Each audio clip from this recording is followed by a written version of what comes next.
Hey guys, Jess here from Knockout Print Shop, and today I have a quick May 2020 planner flip through for you. I'm going to try to make this video only a couple minutes long, and I just want to show you how my spreads went for May. Whether you've watched my plan with me's or not, some of this may be repetitive. You've seen this already if you've watched a few plan with me's from May. If you haven't, this will just give you a quick kind of show and tell of how I used my planner for May. My monthly spread, as you can see, is pretty minimal. I don't do too much. It's not very aesthetically pleasing. But I don't use it a lot and it functions. So let me just kind of talk you through that. These little M's here meant that I did my movement break this day. These were basically my form of a habit tracker on a month view. Same thing with this little B.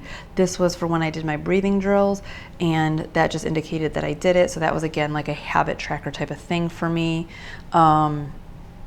I don't love how that looks, but it did work functionally so that I could see at a glance for the month that I did those habits.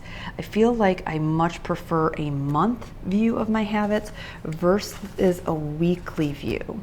So we're on month 6 now with my Makse Life, and that's one thing I need to figure out is if I need to put habits somehow on my monthly, do some kind of extra insert or something. I don't know. But anyways, I want to show you that. I did use these flags for the days we had new releases. I used the color-coded labels for time-based appointments, red for work, this one for home. I did use our little Mother's Day holiday label here, my mom's birthday, see more task, green finance, blue home.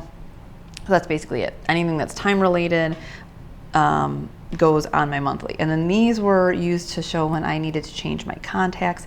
This is when I fed my sourdough starter. I don't really like the use of the teardrops for these things, but I didn't have any contact icons, but now I do. So for June, we will be using those guys, and that's much better. So this is basically how I always use my monthly. It's functional, doesn't look that pretty, it's not decorative. So there you go. All right, we'll go right into week 1, which was this kind of blue, gray, and yellow combo. I do like these colors together, and you could see my usual. Divide the day into 2 pieces. This part of the month, I was still doing print shop stuff on one side and Coach Jess or Jess stuff on the other side, and that worked pretty well, but you'll see that changes as we go.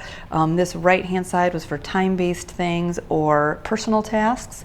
I did use some icons to highlight various things, to bring my attention to certain tasks. You can see how my weekend looks here, date night blocks, weekend, just icons to indicate different things. And then this was my little highlights of each day. So that was week 1.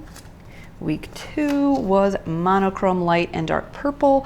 And here I also did that same Jess stuff on one side, print shop stuff on the other, but I used our short or our vertical. This is the header, the highlight header for the vertical. This is the one for the horizontal. And when you kind of lay them out like this, they fit well side by side like that. And then I used the alternating single dividers here.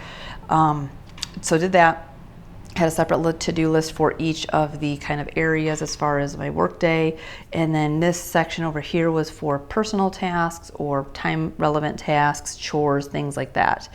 Some boxes drawn around different things here to kind of show that substantial time was taken up by one task, like right now filming videos. So that way I don't feel like, sometimes when I see all this blank space, I feel like I did nothing in the day, even though like one task took a long time. So I like to sometimes use boxes.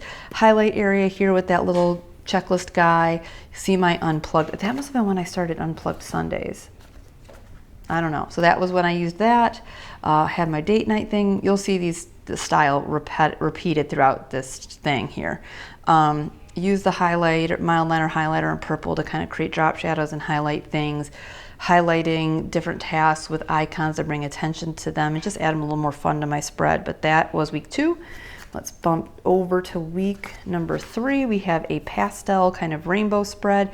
This spread, I changed it up. So I think I might have talked with you guys about not feeling like I needed to have 2 separate to-do lists because neither to-do list was very big. I was kind of not having as many to-dos.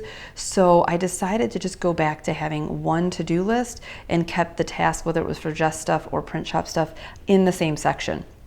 And that actually worked out fine. And the way I dealt with the other open space was I kept this for time-based things and just really tried to use up space for things that took a couple hours. Different labels with our little mini virtual meeting guys layered. usual thing here with icons and boxes with drop shadows on them for personal tasks. And same stuff here. So you can see each day I use that color and all those stickers. There's my unplugged, there's my date night. So you can see I'm very kind of a creature of habit, and once I get into a groove with something, I kind of keep it that way.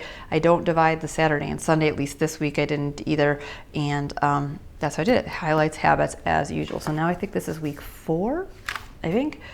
This was last week, which was the last week of May. So this week I used our new full-length horizontal strips versus the individual day ones, and again kept the to-do list centered here. You can see I did circle and write like K for print shop, knockout print shop, and J for Jess. I originally thought that would be helpful, and sometimes it is, like for email, was it for knockout, or was the Instagram, was it for knockout or Jess? That was actually helpful, but I didn't do that this week, so I don't know if I need to continue to do that. I think somebody did suggest that, or said use a different color for each one, which I haven't tried that yet, so maybe I need to try that. And I didn't have a lot going on this week because we did go home to Chicago to see my mom for her 60th, and Matt's mom just got out of the hospital, so that was a big thing going on too. So I used our outline check boxes here. These are 2 new releases, and then I used the little hearts from our bullet journal mini icon sampler. And what I did here to use up space, since I had no time-based things going on, was I was on a mission to like finally start the podcast. So I'm like, okay, 1 task a day, and just note it here that you did each task. And that was kind of like my highlight / to-dos kind of goal thing on this section. Didn't do it on any end. I could have put like drove to Chicago, but that was here. I used our little mini kettlebell this particular time to write down our workout. And then usual, you got the icons with the boxes and all that stuff. And then I used a little Post-it for my mom's birthday. And then again, we were not here, so I have this arrow going to home from Chicago. We did do laundry that day, still was unplugged that day, highlights here and habits here. So that was pretty much it. We are under 10 minutes, guys. This was fast. So I just wanted to show you really quickly what my planning looked like for May. Kind of business as usual as far as splitting it in 2, just shifted to a single to-do list versus having it in 2 different categories. And you can see there is a little bit of evolution to how I plan and what it ends up looking like. And then just a flash forward to June, here is the first week of June. So that was May. Let me know if you guys have any questions. How did your planning go for the month of May? I cannot believe it's already June and summer is around the corner. Hope you guys are doing well, and I will see you in the next video.